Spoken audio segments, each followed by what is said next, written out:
The carriage wheels sank halfway to the axle in freezing Yorkshire mud, and the local betting pool began before the horses even stopped. "A month?" the butcher muttered. "A fortnight," the vicar's wife corrected. They watched the pale woman step into the driving rain, clutching a thin wool shawl. She was London society, exiled to a decaying manor with a caved-in roof. "She'll never survive here," they whispered, but they didn't know Beatrice. By spring, even the Duke couldn't stay away. The rain in Yorkshire did not fall. It attacked. It drove sideways in icy sheets, seeking the gaps in Beatrice Linfield's worn travelling cloak. She stood before the wrought-iron gates of Hale House. The iron was rusted red, the hinges fused together by decades of neglect. Behind the gates sat the estate. It was less a manor and more a tombstone.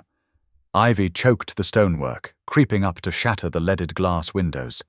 Half the slate roof had collapsed inward, leaving the eastern wing open to the brutal October sky. "I can take you back to the inn at York, miss," the carriage driver offered.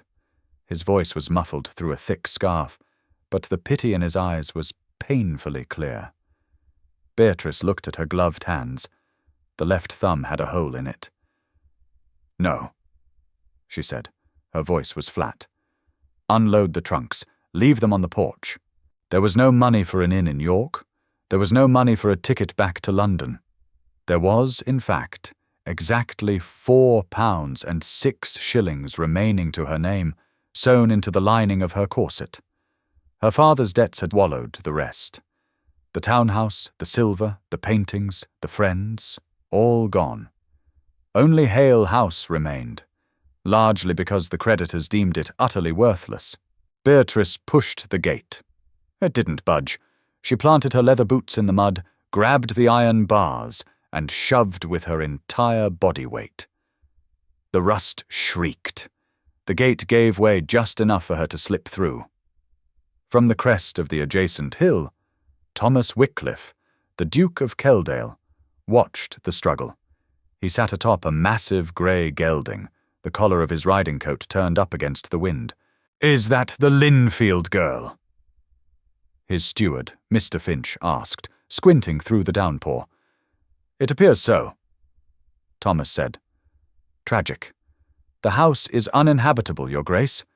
The floorboards in the parlour are entirely rotted through. She'll catch pneumonia within the week and flee."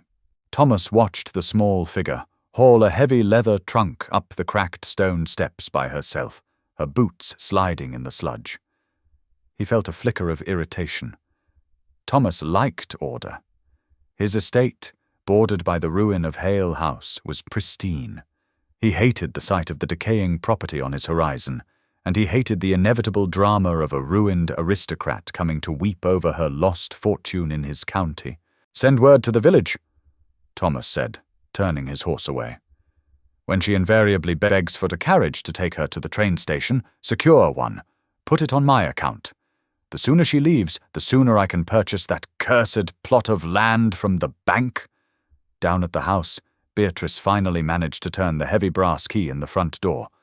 It swung open with a hollow groan. The smell hit her first.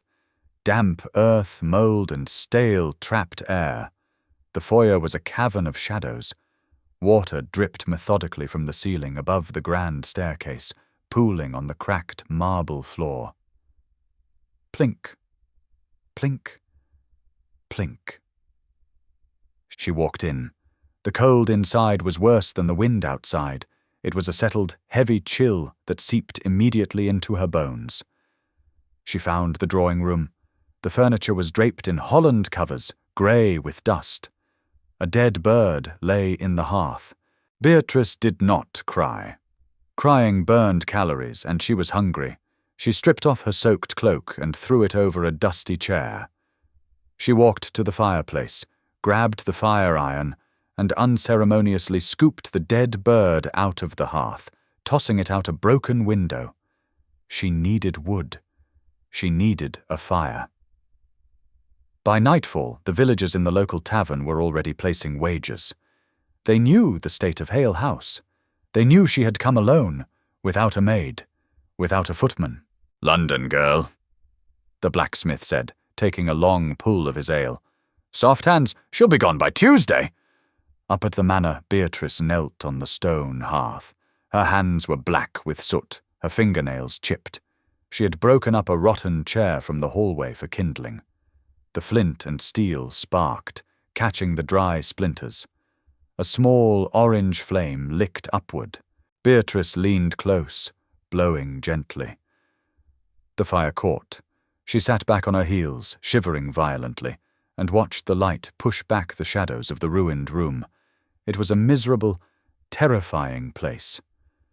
But as the warmth hit her face, she felt a strange, tight knot in her chest loosen just a fraction. It was hers. Nobody could take it from her. She pulled her knees to her chest and stared into the flames.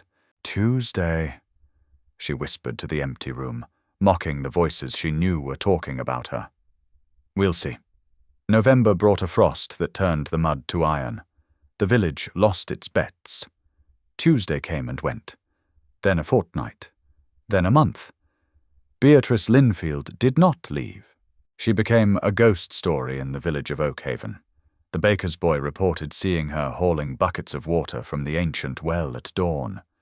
The postmaster saw her in the village square, bargaining ruthlessly for a sack of bruised apples and a side of salted pork, paying in copper coins. She wore a man's heavy wool coat, her late father's likely, cinched at the waist with a leather belt. Her hair, once fashioned in the latest London styles, was tied back in a harsh practical braid. Thomas Wycliffe heard the reports. The irritation he felt in October had calcified into genuine annoyance. He sat in his study at Kelldale Hall, a fire roaring in a massive marble fireplace, reviewing his ledgers. "She has hired this Miller boy," Finch said, standing before the desk. "Just for 2 days a week, to help patch the roof over the kitchen." Thomas looked up, his quill pausing. "Patch it with what? She has no materials." "Scavenged slate from the east wing, Your Grace. They are tearing down the ruined half of the house to repair the livable half." Thomas set the quill down. It was absurd. The woman was cannibalizing a ruin to survive a Yorkshire winter. It was dangerous, it was unsightly, and it was entirely irrational. "Draft a contract," Thomas said. "I will go there myself." "A contract, Your Grace?" "To buy the property. I will offer her a sum generous enough to clear whatever debts she is hiding from, and enough to secure a quiet cottage in Bath. She is being stubborn. A cold winter will kill her out there. I will put an end to this." Thomas rode out the next morning. The air was bitterly cold, biting at his exposed cheeks. When he reached the gates of Hale House, he found them open. The path was cleared of debris. He dismounted and walked his horse towards the front door. The sound of hammering echoed from the rear of the house. He followed it. He found her in the courtyard. Beatrice was on a low ladder, wrestling with a warped wooden shutter. Her face was smudged with dirt. She wore men's trousers beneath a shortened wool skirt, her boots scuffed white with frost. "Miss Linfield," Thomas said. His voice was a baritone rumble that usually commanded immediate deference. Beatrice jumped, nearly dropping the heavy iron hammer. She caught her balance, looking down at him. Her eyes were a sharp, startling hazel. They did not widen in awe. They narrowed in assessment. "You are trespassing," she said.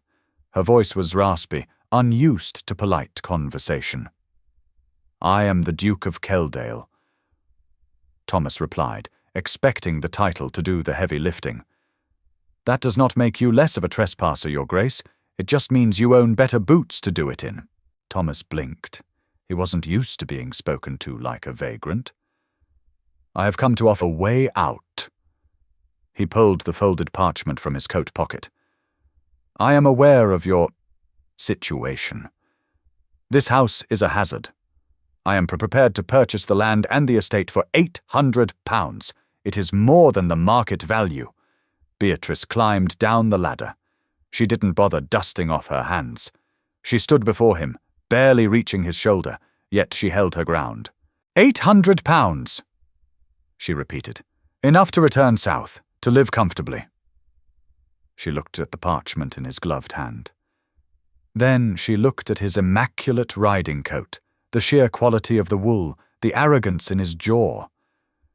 The roof in the kitchen no longer leaks, she said. Excuse me? The kitchen roof. It held through last night's frost. I have a fire. I have a dry bed. She looked back at him. I am not selling. You are being ridiculous, Thomas said, his temper flaring. You are a gentleman's daughter. You are chopping your own wood. You will freeze to death before January. Then you can buy the estate from the bank for half the price in February. Beatrice snapped. Until then, get off my land. She turned her back on him and climbed back up the ladder. Thomas stood there for a long moment, the contract useless in his hand. He watched her strike the iron nail with the hammer. The blow was solid, driven by a stubborn, furious strength. He turned and walked back to his horse. He was furious. He was insulted.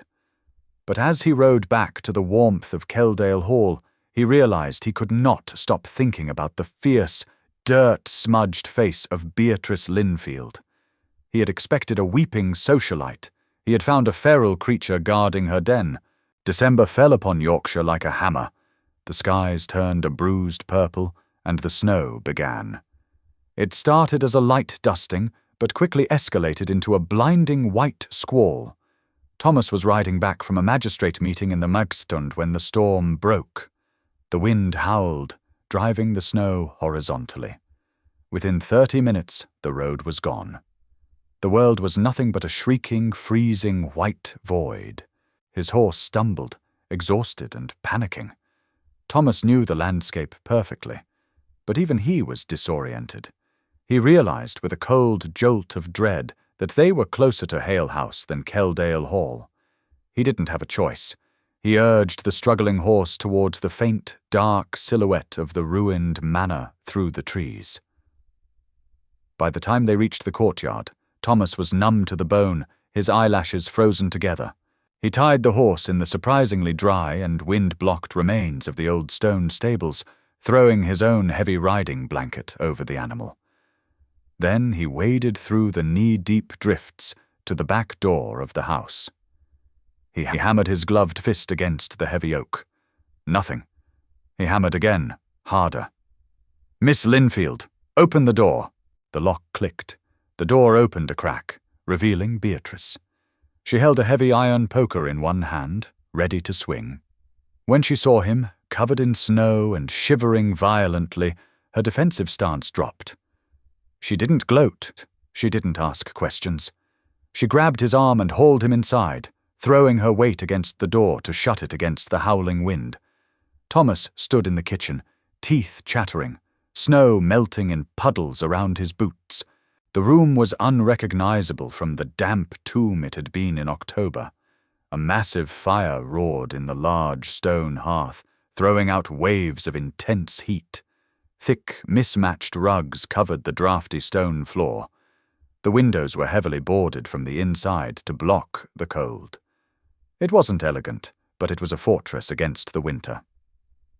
"Get your coat off," Beatrice ordered. She was already dragging a heavy wooden chair closer to the fire. Thomas fumbled with his buttons. His fingers were stiff and useless. Swearing softly, Beatrice shoved his hands away and undid the heavy brass buttons herself. She stripped the soaked wool coat from his shoulders and draped it over a drying rack. She pointed to the chair. "Sit." Thomas sat. The heat of the fire hit his frozen face in a wave of painful relief. He watched her move around the kitchen. She wasn't manic, she was methodical. She poured water from a heavy pitcher into an iron kettle and swung it over the flames. "I was caught on the upper ridge," Thomas managed to say, his voice rasping. "I can see that," she replied. She brought him a ragged towel. "Dry your hair. You're dripping on my clean floor." Thomas took the towel. He looked around. "You've made it livable. I told you I did." She handed him a chipped mug a few minutes later. It was tea, brewed painfully strong, with a heavy pour of cheap local whiskey in it. Thomas took a sip. It burned going down, spreading a sudden vital warmth through his chest. He looked up at her. She was sitting on a stool on the opposite side of the hearth, nursing her own mug. The firelight caught the sharp angles of her face, softening the exhaustion in her eyes. "Why did you not return to London?" Thomas asked. The cynical edge was gone from his voice, replaced by genuine curiosity. "You could have found a position as a companion. You could have married." Beatrice laughed. It was a short, sharp sound. "Married? With my father's debts hanging over my name, I was a pariah, and I refused to be a servant to the women who used to drink my father's champagne." She looked into the fire. Here, the roof might leak and my hands might bleed, but the mud doesn't care about my surname. The fire doesn't care about my dowry. I answer to no one." Thomas stared at her. He thought of the women of his acquaintance, fragile, calculating, wrapped in silk, terrified of a draft. He thought of his own massive, empty estate, where he sat surrounded by servants, utterly isolated by his title. He looked at Beatrice's scarred hands wrapped around the chipped mug. "I misjudged you," Thomas said quietly into the crackling silence of the room. Beatrice met his gaze through the firelight. For the first time, she didn't look at him with defense or anger. "Yes," she said softly. "You did." Outside the wind screamed, throwing snow against the thick stone walls. Inside, the fire hissed. Thomas Wycliffe, the Duke of Kelldale, realized with a sudden, unsettling clarity that he was in no hurry for the storm to pass. The storm blew itself out shortly before dawn, leaving behind a world buried in blinding, silent white. Thomas woke on the floor of the kitchen, a scratchy woolen blanket thrown over his shoulders. His neck ached. His boots, set near the dying embers of the fire, were stiff and dry. He sat up. The house was utterly still. Beatrice was gone. He found her in the courtyard, up to her thighs in the snowdrift, using a battered wooden shovel to clear a path to the well. Her breath plumed in the freezing air. She didn't stop when she heard the heavy crunch of his footsteps behind her. "The road back to Kelldale is clear enough if you follow the ridgeline," Beatrice said, throwing a shovelful of snow over her shoulder. "The wind blew the high ground bare."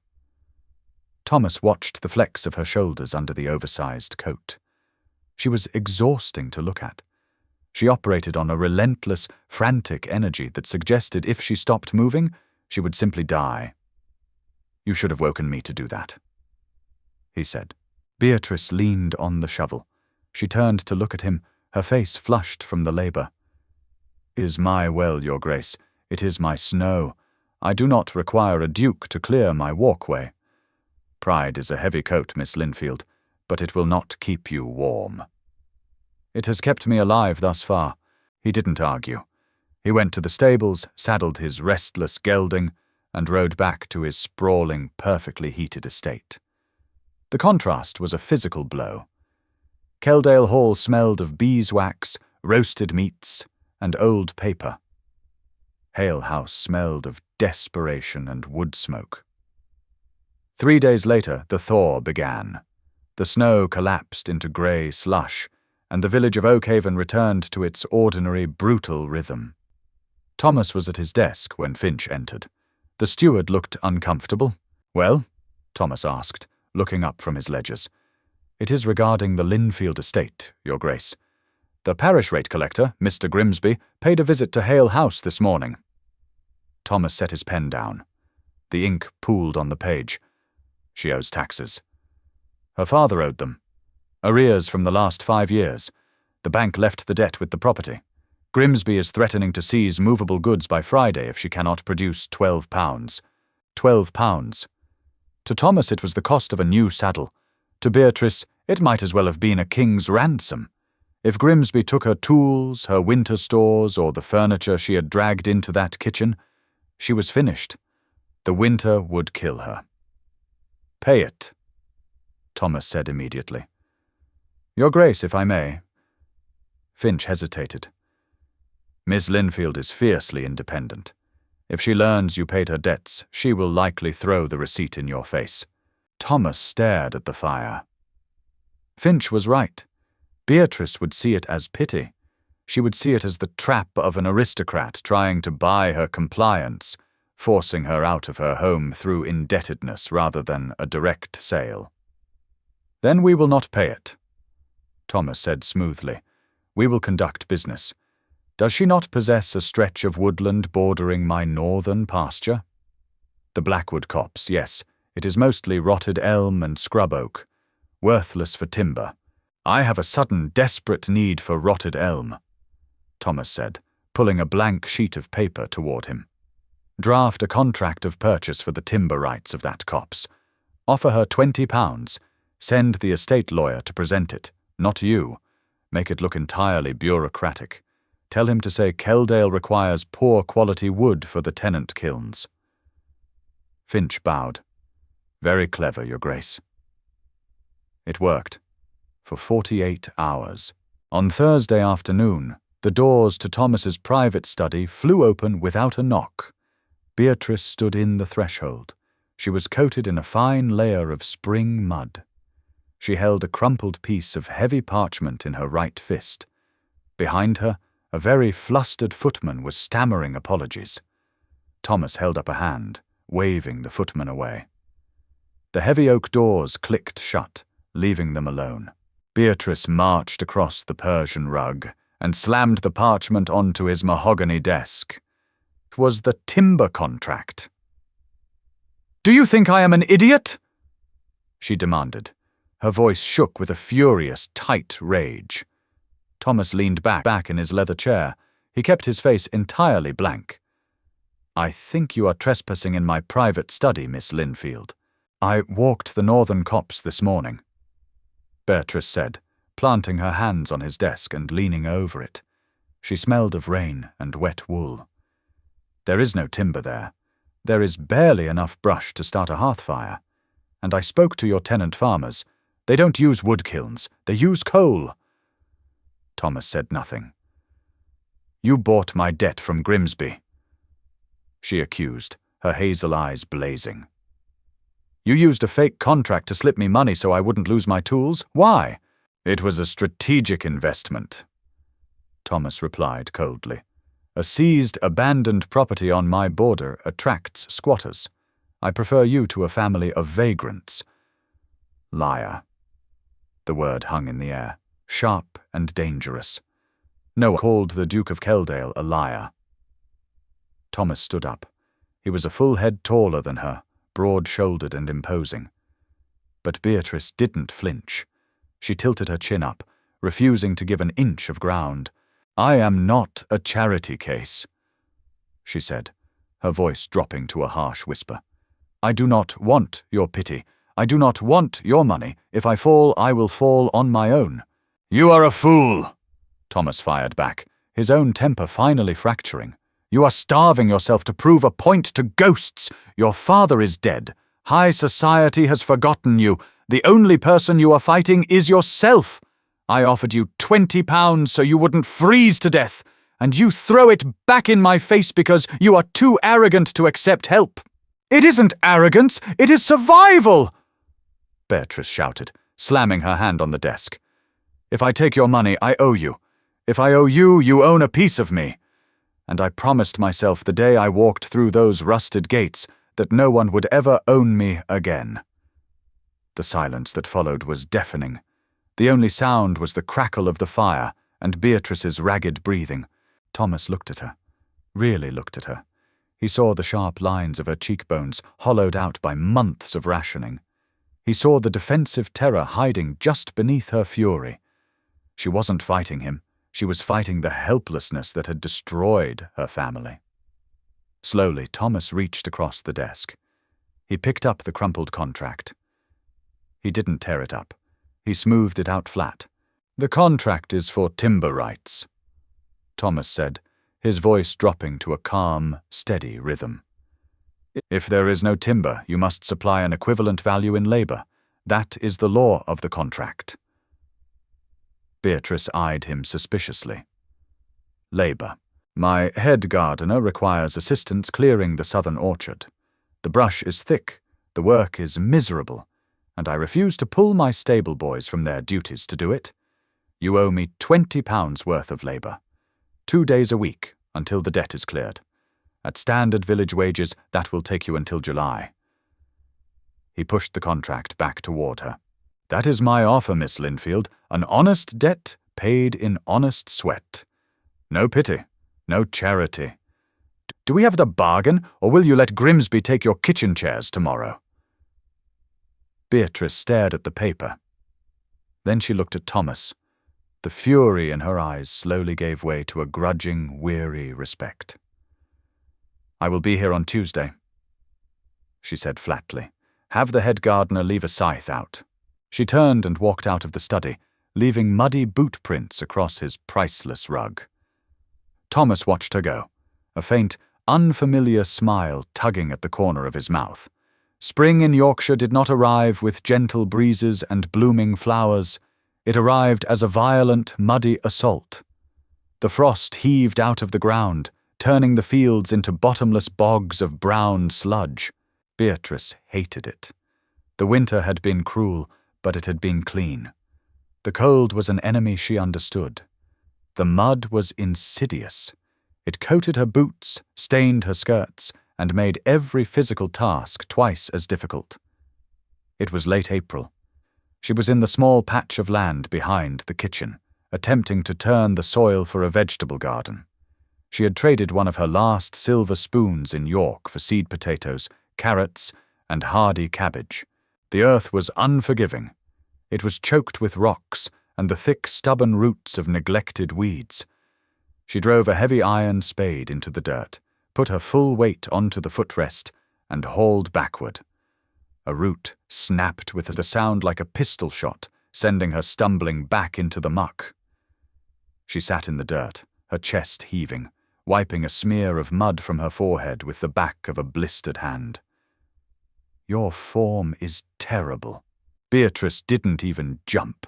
She just closed her eyes and let her head drop back. Go away, Your Grace. Thomas Wycliffe walked around the side of the house.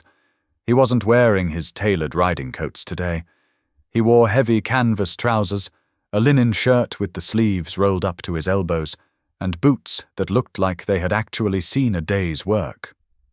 He walked past her, picked up the spade she had dropped, and drove it into the ground where she had been struggling.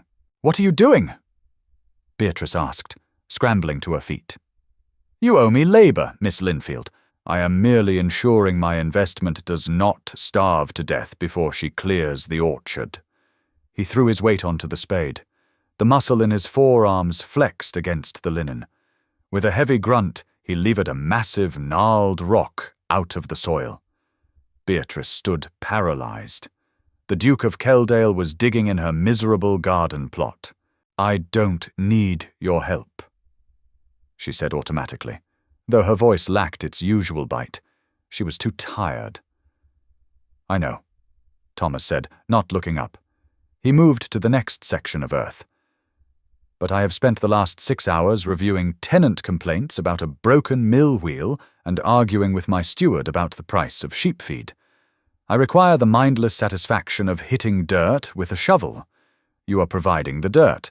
It is a mutually beneficial arrangement. Beatrice watched him for a moment. Then she picked up a smaller hand trowel and knelt beside the trench he was opening, pulling the loose rocks out of the freshly turned earth. They worked in silence for an hour. The only sounds were the scrape of iron against stone, the heavy thud of earth being moved, and their synchronized breathing. It was intimate in a way Beatrice had never experienced. In London society, intimacy was a dance of veiled insults, whispered gossip behind fans, and perfectly tailored clothes. Here, intimacy was the smell of damp earth, the sharp scent of Thomas's sweat cutting through the chill air, and the rhythm of shared, back-breaking labor. By noon, A respectable patch of soil had been cleared and turned. Thomas leaned the spade against the stone wall of the house. He dragged a forearm across his brow, leaving a streak of mud above his eye. He looked entirely out of place, and yet completely grounded. "Are you hungry?" Beatrice asked. The words slipped out before she could stop them. She immediately regretted it. She had nothing to offer a duke. But Thomas turned to her. "Starving." She led him into the kitchen. The fire was banked low. She pulled a half loaf of coarse, dark bread from a tin and sliced a wedge of sharp, pungent local cheese. It was peasant food. She set it on the rough wooden table. Thomas sat down without hesitation. He tore off a piece of bread and ate it as if it were a banquet. Beatrice sat across from him, nursing a cup of water. "Why did you really come today?" she asked quietly. Thomas looked at the bread in his hand. For a long moment, the cynical armor of the Duke slipped, revealing the tired man beneath. "I hate that house," he said, gesturing vaguely in the direction of Kelldale Hall. "It is a museum. Everything in it is catalogued, insured, and historically significant. I am a manager of a very large, very boring corporation that happens to have a coat of arms. My days are dictated by bells, appointments, and expectations." He looked across the table, his dark eyes locking onto hers. "When I come here, Beatrice, it is the only time my life feels real. Here, there are only the elements: wood, fire, dirt, and you." It was the first time he had used her given name. It hung in the air between them, heavy and warm. Beatrice looked down at her hands. They were ruined, calloused, scarred, ingrained with dirt. She remembered the soft, white hands of the girl who had arrived in October, crying silently in a freezing carriage. She didn't miss that girl. "It is real," Beatrice agreed softly. "But it is hard." "Nothing worth keeping is easy," Thomas said. He reached across the table. His large, rough hand covered hers. He didn't pull away when he felt the calluses. He simply let his hand rest there, a steady, anchoring weight against the chaos of her life. Beatrice didn't pull away either. By May, the hills of Yorkshire exploded in a violent flush of green. The mud solidified into dusty roads, and the village of Oakhaven prepared for the spring assembly. It was a tradition that bridged the gap between the gentry and the labourers. A massive market held in the village square, followed by music and dancing in the parish hall. Beatrice had not intended to go, but she had spent the long winter evenings weaving sturdy willow baskets from the trees near the river. She had 12 of them. They were not beautiful, but they were strong, tightly wound, and practical. She needed the coin to buy netting for her newly planted garden. She walked the 3 miles to the village, carrying the baskets strung on a pole across her shoulders. The village square was packed. Bunting hung between the stone buildings. The air smelled of roasting meat, sweet cider, and unwashed bodies. As Beatrice set up her meagre display on a wooden crate near the edge of the market, a hush rippled through the immediate crowd. The whispers started instantly. "The Linfield girl. Look at her hands. Wearing men's boots she is. Disgraceful." Beatrice ignored them. She stacked the baskets, kept her spine straight, and stared blankly ahead. The vicar's wife, Mrs. Higgins, approached with a gaggle of local gentlewomen. They wore pastel silks that looked absurd against the dusty cobblestones. Mrs. Higgins stopped in front of Beatrice's crate. She looked down her nose at the willow baskets as if they were infected with the plague. "Miss Linfield," Mrs. Higgins said, her voice dripping with artificial pity. "We had assumed you would have returned to your family in the South by now. It is so tragic to see a woman of your former station reduced to hawking wares in the dirt." Beatrice met the woman's gaze. "My family is dead, Mrs. Higgins, and there is no shame in honest labour, only in idle gossip." The gentlewomen gasped.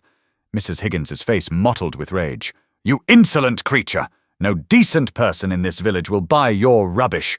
You are a pariah." Before Beatrice could fire back, the crowd at the edge of the square abruptly parted. The low hum of gossip died entirely. Thomas Wycliffe strode into the market. He wore a dark blue coat, tailored so sharply it looked like armor, high leather riding boots, and an expression of utter, bored authority. He didn't look at the mayor. He didn't look at the magistrates. He walked in a straight line through the parted crowd directly to the edge of the square. Directly to Beatrice. Mrs. Higgins hastily stepped aside, curtsying so deeply she nearly fell over. Thomas ignored her completely. He stopped in front of Beatrice's wooden crate. He looked at the stacked willow baskets. Then he looked up at Beatrice. "I require a basket, Miss Linfield," Thomas said. His voice carried across the silent square. Beatrice felt a hot flush creep up her neck, but she maintained her stoic facade. "They are 2p apiece, Your Grace." Thomas picked one up. He inspected the weave, running his thumb over the tight willow bands. "The craftsmanship is remarkable. It is durable. Pragmatic." He looked at Mrs. Higgins, who was practically shaking. "Unlike most things one finds in polite society," he set the basket down and pulled a small leather coin purse from his coat. "I will take them all," Thomas said. A collective gasp echoed from the villagers. Beatrice frowned. "You do not need 12 willow baskets. You have servants to carry your goods." "I am buying them for the estate kitchens." Thomas lied smoothly, holding her gaze. "They are an excellent investment. 2p each is an insult to your labor. I will pay a shilling apiece. I do not accept charity." Beatrice hissed under her breath, leaning forward so only he could hear. "It is commerce," Thomas murmured back, his eyes dancing with a dangerous amusement. "Take the money, Beatrice. Let them choke on it." He didn't hand the coins to her. He reached out and deliberately took her hand. Right in the middle of the village square, in front of the vicar, the mayor, and every gossiping housewife in Oakhaven, he pressed the silver shillings into her palm, closing her scarred fingers around the cold metal. His thumb dragged slowly across her knuckles. It was a gesture so intensely possessive and grounded that it sent a shockwave through Beatrice's chest. He released her hand and stepped back. "Have the miller's boy deliver them to Kelldale Hall by tomorrow," Thomas commanded formally. Then he bowed. A slight, perfect bow, usually reserved for equals. He turned on his heel and walked back through the crowd, leaving absolute silence in his wake. Beatrice stood frozen, her fist closed tightly around the silver coins. She looked at Mrs. Higgins. The vicar's wife looked as though she had been slapped. Beatrice smiled. It was a feral, brilliant thing. "Would you like to buy a basket, Mrs. Higgins?" Beatrice asked sweetly. "I'm afraid I am entirely sold out." July did not bring relief to Yorkshire. It brought a suffocating, heavy heat that settled over the valley like a wet wool blanket. The mud baked into cracked, iron-hard clay. The air shimmered above the fields, smelling of dried grass and baking stone. At Hale House, the survival game had simply shifted its rules. The cold no longer threatened to kill Beatrice in her sleep, but the heat threatened to break her body entirely. She was in the garden, hauling a heavy wooden bucket of water from the well to the rows of struggling cabbages. The well water was agonizingly low. Every pull of the rope burned her shoulders. Her skin, once the porcelain ideal of London society, was now baked to a golden freckled brown. Her hair was tucked under a rough linen cap. Sweat trickled down her spine, pooling at the coarse waistband of her skirt. She dumped the water at the base of the cabbages, watching the dry earth instantly swallow it. "You are drowning them." Beatrice didn't turn around. She merely leaned heavily against the wooden bucket, closing her eyes against the glaring afternoon sun. "They are parched, Thomas," she said.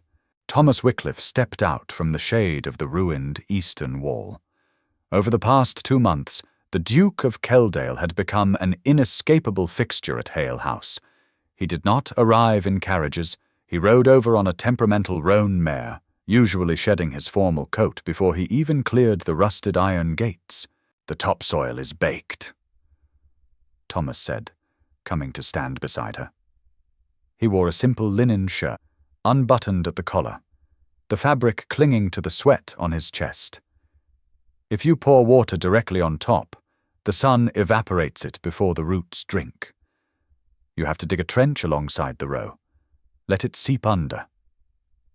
Spoken like a man who has read 3 books on agriculture and never actually grown a cabbage. Beatrice muttered, though there was no real venom in it. Thomas smiled.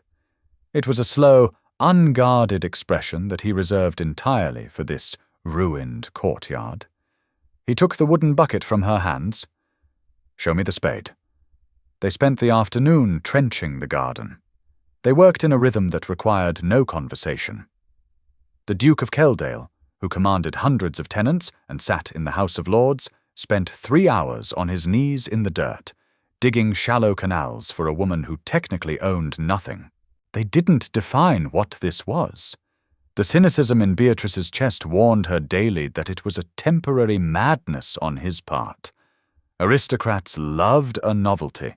He was a man suffocated by velvet ropes, finding a brief, thrilling rebellion in the squalor of Hale House. When the autumn winds returned, she told herself, he would retreat to his polished mahogany desk and his society balls, leaving her exactly where she was. She believed it. She had to believe it. Hope was a luxury she couldn't afford. But then, the fever came. It started in the village in mid-August. A damp heat settled in the lowlands, and the sickness followed. The miller's boy went down first. Then the blacksmith's wife. Beatrice had been bartering in the village square when the boy collapsed. Without thinking, she had knelt in the dust, pressing her hands to his burning forehead, helping his frantic father carry him to the wagon. 3 days later, the fever found her. It hit like a physical blow. Beatrice was chopping kindling in the courtyard when her knees simply gave out. The axe clattered against the stones. A violent shiver racked her body, despite the sweltering heat of the afternoon. Her vision blurred, the edges of the world turning a sickening, hazy grey. She crawled. That was all she could manage. She crawled over the threshold, dragging herself across the stone floor of the kitchen, toward the hearth. She pulled a ragged blanket from a chair, curled into a tight ball on the floor, and surrendered to the fire burning inside her own blood. She lost track of time. Hours or days dissolved into a miserable, sweating hallucination. She dreamed of London. She dreamed of her father's creditors, men with faces made of silver coins, tearing the silk dresses from her back. She dreamed of the rusted gates of Hale House locking her inside forever. Then there was cold water. A heavy, calloused hand slipped behind her neck, lifting her head. Something wet and freezing was pressed to her cracked lips. "Drink," a rough voice commanded. Beatrice choked, coughing weakly. She forced her eyes open. The kitchen was dark, lit only by a single lantern. Thomas knelt over her. He was still wearing his riding boots, his clothes coated in road dust. His face was pale, his dark eyes wide with a frantic, terrifying intensity. "Thomas," she rasped. Her voice sounded like crushed glass. "I have sent Finch to York for a physician," Thomas said. His voice was entirely devoid of its usual authority. It shook. He dipped a rag into a basin of cold water and pressed it firmly against her burning forehead. "You are burning up, Beatrice. Why didn't you send for me?" "I don't belong to you," she mumbled, the delirium stripping away her defenses. "You can't fix this with a contract." Thomas's jaw clenched. "Shut up," he whispered fiercely. "Just shut up and drink the water!" For 4 days, The Duke of Kelldale did not return to his estate. He stayed in the cramped, stifling kitchen of Hale House. He chopped the wood. He boiled the water. When the York physician finally arrived, disgusted by the squalor, Thomas physically backed the man against a wall until he left a crate of quinine and opium tincture. Beatrice fought the sickness with the same feral stubbornness she had fought the winter. She thrashed in her sleep, fighting phantom creditors, muttering about debts and roof slates. Thomas held her down when the tremors threatened to throw her into the hearth. He bathed her face. He forced broth down her throat drop by agonizing drop. On the night of the fourth day, the fever broke. Beatrice woke to absolute silence. The suffocating heat in her chest was gone, replaced by a hollow, profound weakness. She was lying on the cot Thomas had dragged into the kitchen. She turned her head. Thomas was sitting in the wooden chair beside the dead hearth. He was asleep. He looked terrible. He had not shaved in days. His linen shirt was stained with spilled broth and sweat. Dark, bruised circles hung beneath his eyes. His head was tipped back against the stone wall, his hands resting limply on his thighs. Beatrice stared at him. The cynical armor around her heart, the thick iron plating she had spent a year forging in the mud of Hale House, cracked. She realized with a terrifying, absolute certainty that he wasn't playing a game. He wasn't looking for a peasant rebellion. He was here. He had stayed in the filth and the sickness when he could have been anywhere else in the world. Tears, hot and unbidden, pricked her eyes. She reached out, her trembling hand grazing the rough fabric of his trousers. Thomas woke instantly. He jerked upright, his eyes snapping to her face. He leaned forward, pressing the back of his hand to her cheek. His skin was cool. "The fever is gone," he exhaled. It was a ragged sound, like a man who had been holding his breath for 4 days. "You look awful, Your Grace," Beatrice whispered. Thomas let out a short, broken laugh.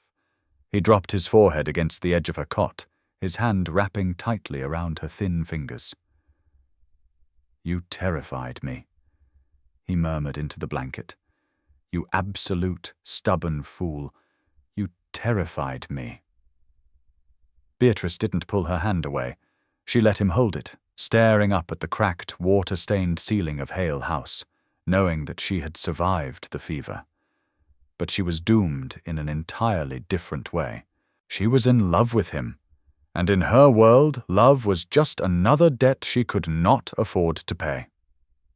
By September, the heavy heat broke, giving way to the crisp, golden bite of early autumn. Beatrice's strength returned slowly, forged back into her muscles by the relentless demands of the harvest. But something had shifted. The fever had burned away the comfortable distance between her and Thomas. His visits became longer. He stopped pretending he was coming to check on his investments or help with the labor. He came simply to sit on the stone wall of the courtyard, watching her work, talking about the politics in London that he despised, and the quiet life he secretly wanted. He was dangerously close to crossing the final line. Beatrice could see it in his eyes. He was going to ask her to stay with him, not as a charity case, but as a wife. The thought terrified her. A duke did not marry a ruined, bankrupt girl living in a collapsed manor. Society would butcher him. They would tear his reputation to shreds. And eventually the resentment would bleed into his eyes when he looked at her. She had seen how the aristocracy destroyed people. She had lived it. The reckoning arrived on a Tuesday. Thomas had ridden to York to meet with his bankers. Beatrice was at Hale House, violently scrubbing the stone floor of the foyer with lye soap. She heard the carriage before she saw it. It was not a local wagon. The crunch of the wheels on the gravel was heavy, smooth, and expensive. Beatrice stood, wiping her raw hands on her apron.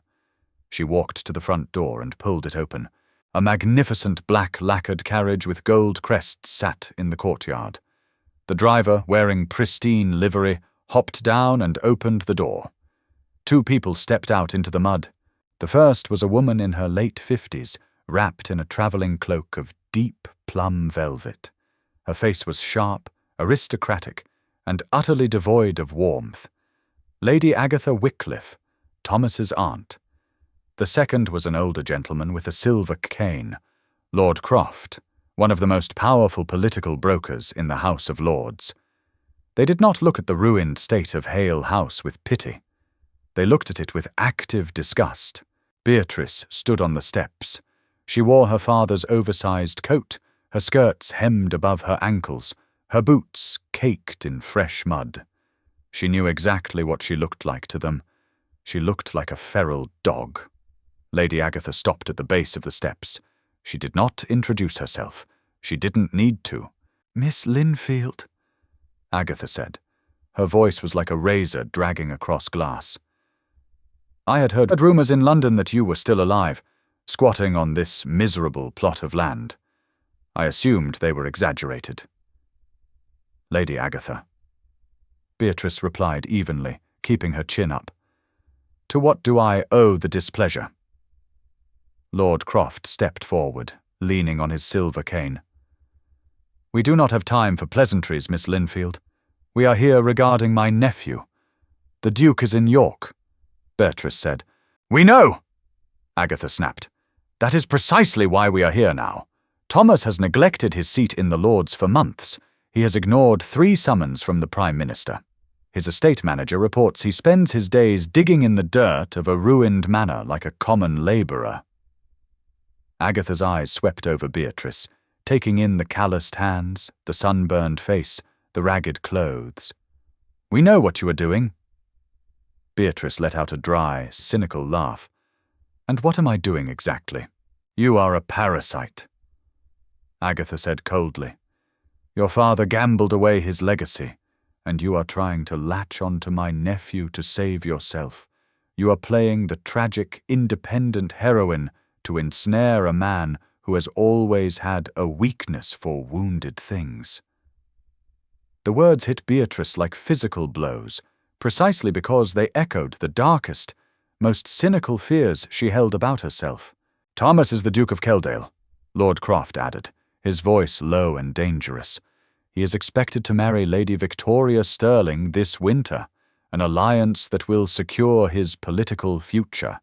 He cannot and will not associate himself with the bankrupt daughter of a disgraced gambler. If you drag his name into the mud with you, society will ensure he is ostracized. He will lose his influence, his standing, and eventually his pride." Agatha pulled a thick envelope from her velvet cloak. "There is a carriage waiting at the inn in Oakhaven. Inside this envelope is a draft for £5,000. It is enough to purchase a respectable life in France. You will leave today, before Thomas returns." Beatrice stared at the envelope. £5,000. It was unimaginable wealth. It was security. It was a new life. She looked at the sneering faces of the London elite. They had destroyed her father. They had laughed when Hale House fell. And now they were here to buy her off like a bothersome stray dog. Her pride flared, hot and violent. But beneath it, a cold, devastating logic took hold. They were right. If Thomas married her, the world he belonged to would turn on him.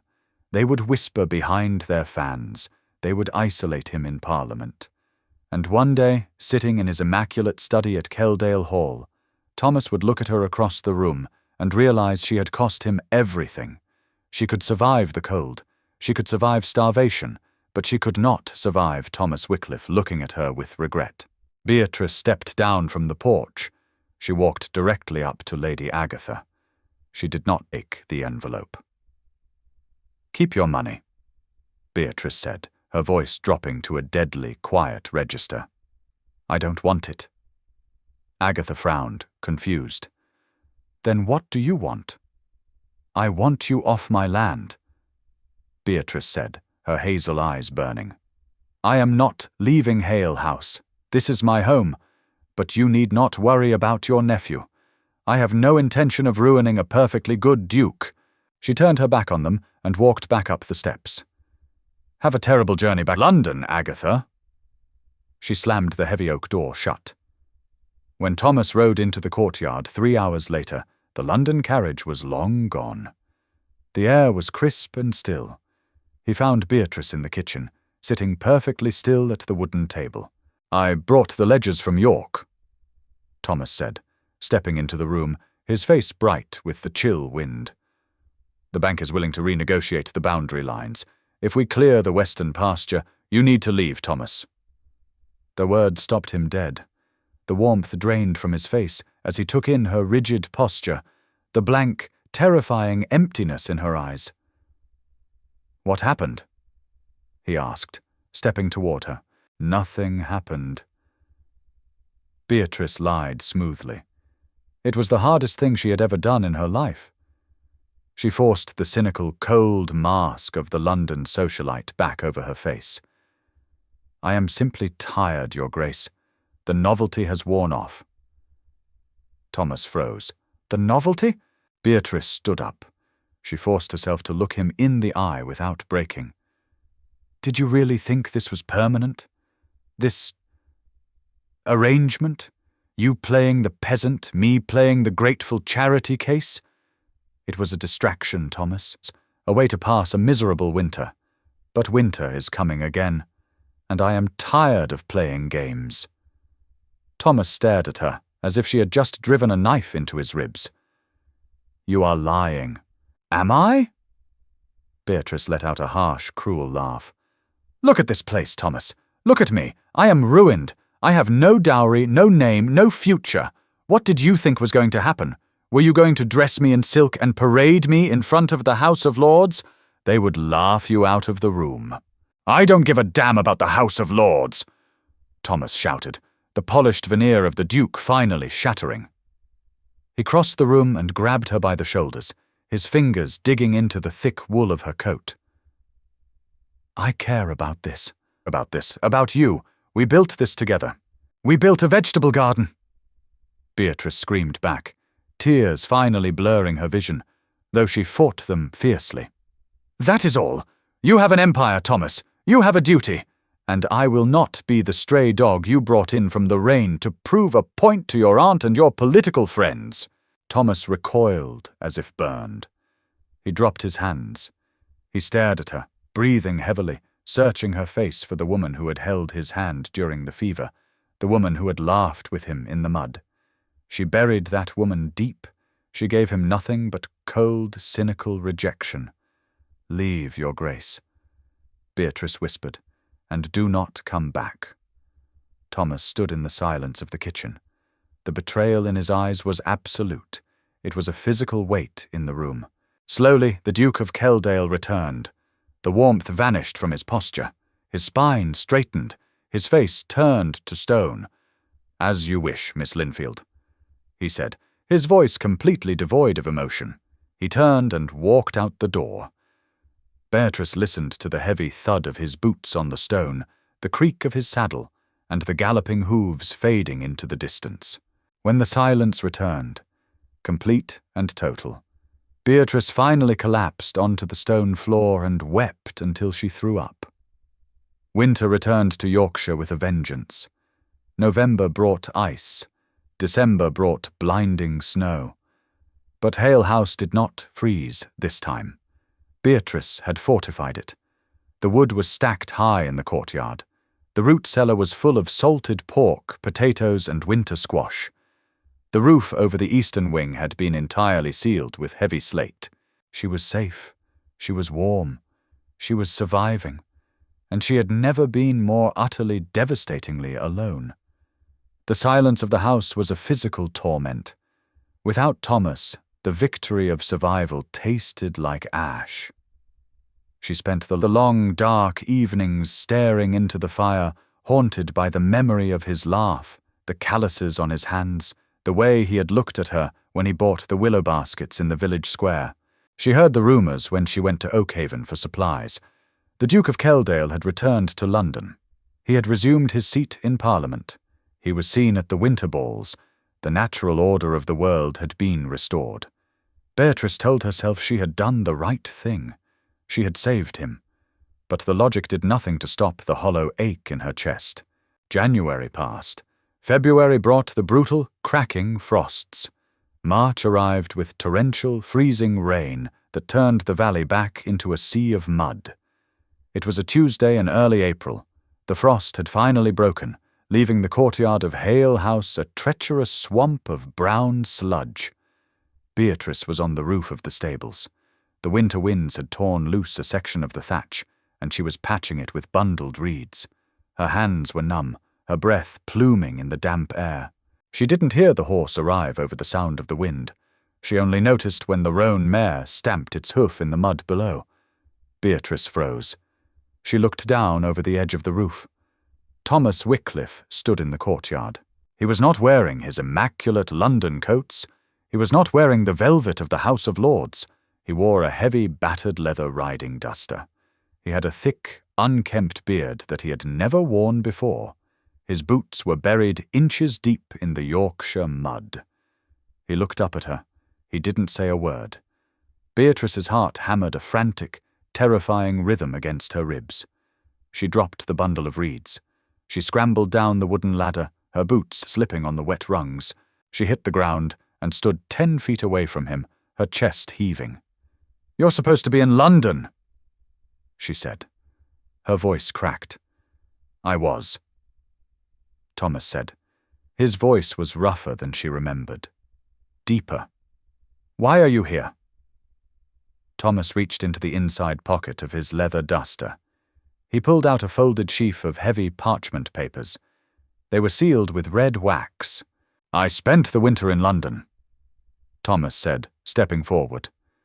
The mud sucked at his boots, but he didn't care. "I sat in the House of Lords. I attended the balls my aunt arranged. I drank champagne with Lady Victoria. I did exactly what my title required of me."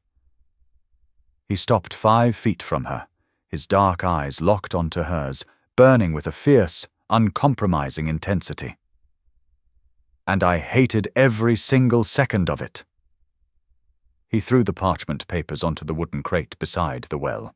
"Those are the transfer deeds," Thomas said. "I have signed the management of the Kelldale estate over to a trust, overseen by Finch and Lord Croft. I have resigned my voting seat in the Lords. I retained a stipend, the Northern Tenant Farms, and the title, only because I legally cannot throw it away." Beatrice stared at him, paralyzed by shock. "Thomas, what have you done? You threw away your life." "I threw away a prison," he corrected fiercely. He closed the distance between them. He didn't care that she was covered in dust and thatch. He didn't care that his leather coat was soaked. He reached out and grabbed her face in both of his large, warm hands.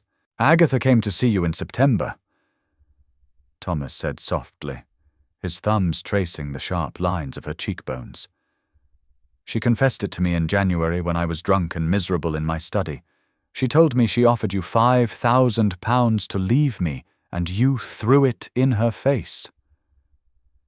Beatrice squeezed her eyes shut, a tear escaping and tracking through the dirt on her cheek. "I didn't want you to lose everything because of me. I am ruined, Thomas. The world knows it." "To hell with the world," Thomas whispered fiercely.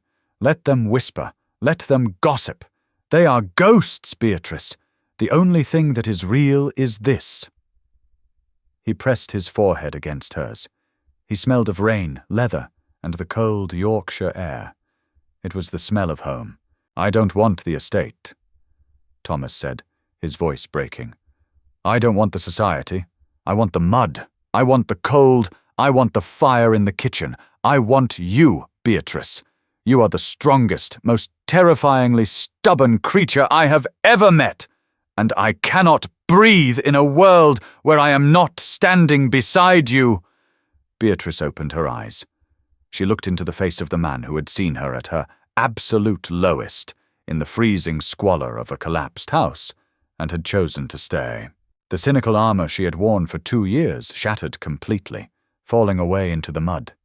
"You are an idiot," Beatrice sobbed, throwing her arms around his neck, burying her face in the heavy leather of his coat. "I know," Thomas laughed, a sound of pure, unadulterated relief.